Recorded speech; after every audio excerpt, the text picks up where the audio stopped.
Is a Meta whistleblower. She's a former employee who was there for nearly 15 years. She's joining us live from Seattle in the U.S. state of Washington. Thank you very much indeed for being with us. Tech firms have defended against claims like this for years. What's different, do you think, this time? Thank you so much for having me and for covering such an important topic. This case is really different because it targets the product design itself, the endless scroll, the algorithmic feed, the notification loops, and like we just heard from Mary and Lori, access to predators having access to kids and addictive content. Whereas in the past, tech companies like Meta and YouTube have hid behind Section 230, which protects them from liability around the content that on their sites. But this is not about content. This is about faulty product design. When you were working for Meta, I know that you were aware, and you say the company was aware as well of the kind of harms that children were facing. Can you just talk us through kind of some of the risks that children were facing, some of the harms that they could come to? Sure. I worked there for nearly 15 years, as you said, and for the majority of that time, I was working on products that didn't touch consumers directly, internal ad agencies or third-party data.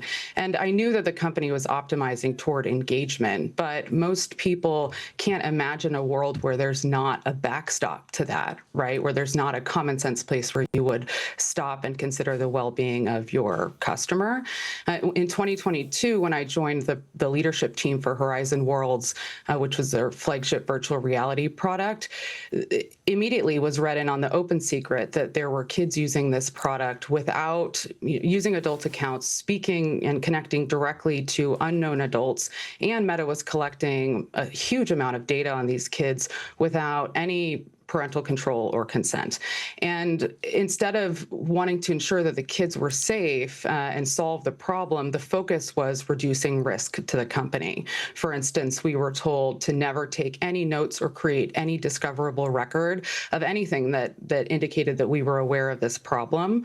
And now, this lawsuit and these cases are really important because the public is getting to see so many examples that are just like what I experienced, of clear evidence that Meta knew that their products harm kids and that they continued driving investment in young kids and without regard for the consequences.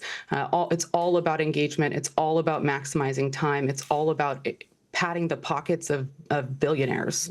One of the defenses that the tech companies and those who support them have put forward is the fact that what they are doing is simply supplying a system, but it is human nature that is at the heart of this, the need of so many of us to be distracted or to feel part of things, or the need for approval. How do you think that argument factors into what we're seeing? I think that there's truth that is part of human nature, and I think that companies like Meta have absolutely exploited it. Earlier this week, we heard from Dr. Anna Lemke in the case. She was the plaintiff's first witness. She's a Stanford University professor and an expert on addiction, and she made really clear what we also can see from the internal documents, that these features like endless scroll, like notification loops, like connecting predators to kids, are designed to maximize engagement and time spent and to exploit the very pieces of human nature that you're talking about. I think that the other thing that's really important to remember, these kids, are oftentimes, they're not going onto these platforms and searching for harmful content.